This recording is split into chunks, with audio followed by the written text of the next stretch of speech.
Tenim amb nosaltres el nostre company Albert Niell. Bona nit, Albert. Bona nit, Anna, què tal? Com va? Benvingut a Calella. Ho tenim gairebé tot a punt, escolta, per posar-nos les ulleres de la nostàlgia i reviure aquells temps passats, els nostres mariners i dones de sal. A més, avui recordarem la figura de Josep Bastons, el mestre de l'havanera, que fa pocs mesos ens va deixar, i recordarem part del seu llegat, de les seves cançons, que els grups avui entonaran. El grup Peix Fregit, que és el que tancarà avui la cantada, avui celebra 50 anys, però escolta, 50, que va pujar per primera vegada en aquest mateix escenari. És un autèntic privilegi poder sentir des d'aquesta mateixa sorra de la platja del Portbó l'escalf de tota la gent que s'aplega al voltant d'aquest gran esdeveniment. Avui és un dia per recordar el llegat. Mestre Josep Bastons, gràcies per tant, de veritat, gràcies.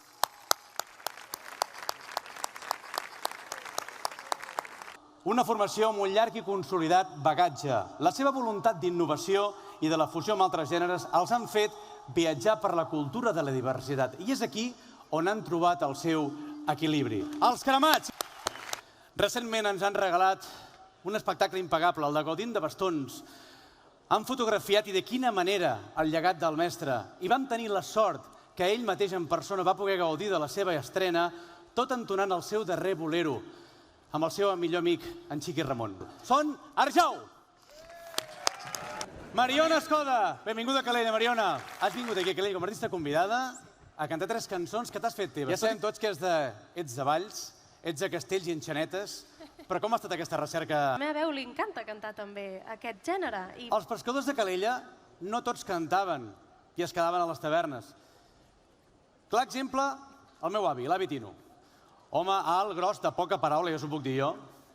I tenia les mans esquinçades per la vida marinera, però tenia un propòsit molt important, és veritat, portar peix a casa cada dia. Però realment, qui portava els rems de la barca i la canya del timó eren les dones, com l'àvia Conxita.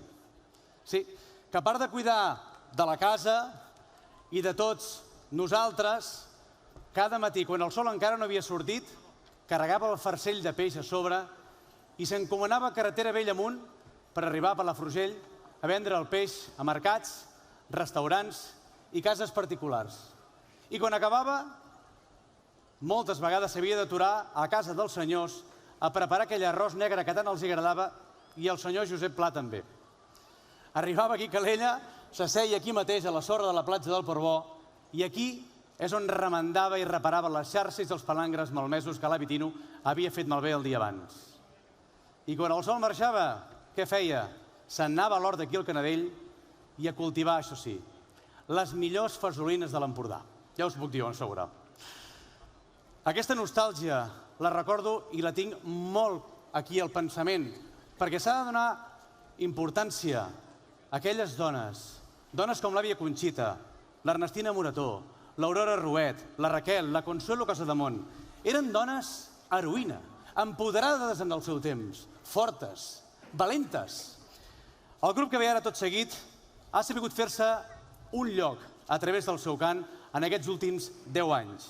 La seva mirada renovadora reivindiquen el paper i la figura de la dona i la seva relació amb el mar. Les seves veus empasten a la perfecció i fan que sigui tot un espectacle. Les Anxovetes! Una cantada com avui, de l'any 1974, va ser quan es varen fer la formació expressament per cantar en aquella cantada d'havaneres aquí sota el balcó de Can Batlle. Fundadors, el mestre Bastons, Pere Savalls i Manel Iglesias. Però 2 anys abans, ells ja cantaven a diferents tavernes sense nom oficial i amb la Maria Cervera. Perdó, amb la gran Maria Cervera. Tots aquests anys han estat mantinguent la canya del timó amb aquest llegat que els van deixar aquests fundadors. Els actuals components han mantingut aquest llegat i no solament això, han mantingut el seu tret distintiu, el cant més català. Grup Peix Fregit! I com ja sabeu, venen 2 cançons tradicionals i de signe d'identitat. Però aquest any farem una excepció, i és que entonarem primer una cançó dedicada al mestre Josep Bastons que, juntament amb Narcís Oliver, varen compondre i ens va arribar al cor aquell 1977 i en què deia Mariner de terra endins. No he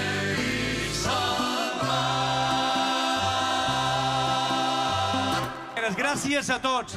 I com sempre, visca Catalunya i visca el català!